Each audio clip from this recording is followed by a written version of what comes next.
कर्नाटका के कोल्हार में आम लोगों ने कौमी यकजहती की बेहतरीन मिसाल पेश की। शाह अब्दुल गफ्फार कादरी के उर्स के मौके पर ऐसा क्या खास हुआ, इस रिपोर्ट में देखिए।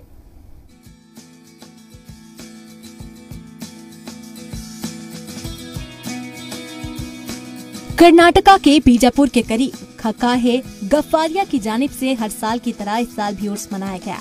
सैयद शाह अब्दुल गफ्फार कादरी के सालाना उर्स के मौके पर कुछ लोगों को कौमी एकता एजाज से नवाजा जाता है।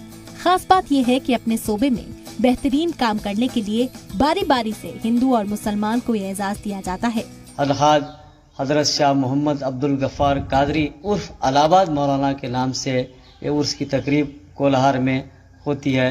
इस साल की जो तकरीब 29वां सालाना उर्स मुबारक बनाम बैनुल मज़ाहिब कौमी हम आंगी तकरीब के नाम से होती है।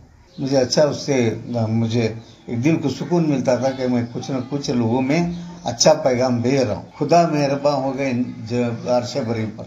ये पैगाम क्या है तो सूफियों का है, तो इसे इकबाल के शेर के साथ ही हमने इसे गैर कौमों तक यही फायदा पहुंचा कि हर मजहब आपस में भाईचारे और मोहब्बत की बात करता है।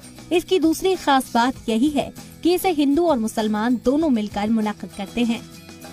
खास तकरीब में इस साल कोल्हार के कन्नड़ा अदीब मजाहिया निगार गनगावती प्रणेश को कौमी यकजहती अवार्ड से नवाजा गया। बेंगलुरु से शाहिद काजी की रिपोर्ट।